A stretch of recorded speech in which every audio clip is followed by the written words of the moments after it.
Hey guys, Allie here. Welcome to episode 63 of Controller Nation Weekly for the week of October 7th, 2012.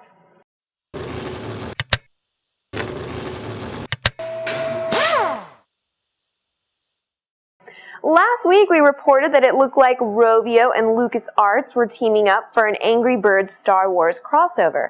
This week we can confirm the game is real and the game will be available on November 8th for iOS, Android, PC, and Mac.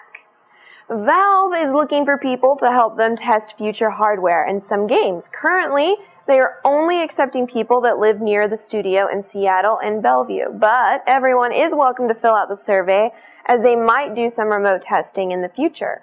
A link to the survey can be found in the description. Painkiller is getting a remake. Painkiller Hell and Damnation is set to launch for PC on October 31st, with PS3 and Xbox 360 versions slated for release on January 22nd, 2013. Serious Sam 3 BFE is heading to XBLA on October 17th for 1,200 Microsoft points. The Jewel the Nile DLC is set to launch alongside the XBLA version for an additional 1,200 Microsoft points one day after the DLC launches for PC. Mass Effect 3 Omega DLC is set to launch on XBLA, PS3, and PC on November 27th for 1,200 Microsoft points for $15. PID is being released on XBLA and Steam on October 31st for $10 with a PS3 version to launch later this year. 3 classic Sega fighting titles might be making their way to Next Gen consoles. Virtua Fighter 2, Sonic the Fighters, and Fighting Vipers all found their way onto USK, the German ratings regulator. Now if we could get Fighters Megamix, then we would be so happy!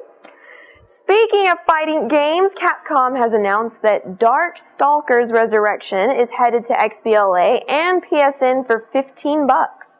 The game bundles Darkstalkers Revenge and Darkstalkers 3 together. The title is to be released early next year, though no specific date has been released yet.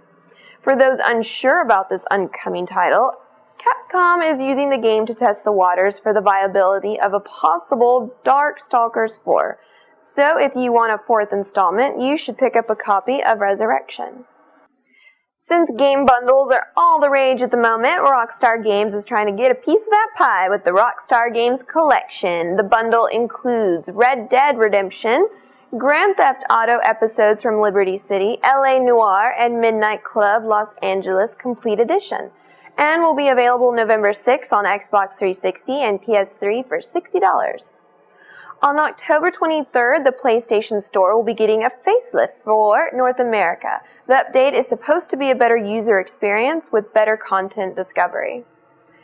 During the THQ restructuring, a lot of titles got scrapped, one of them being Guillermo del Toro's Insane, but that hasn't slowed the director down. Del Toro has stated that he hasn't given up on the project and is in the process of looking for a developer and publisher.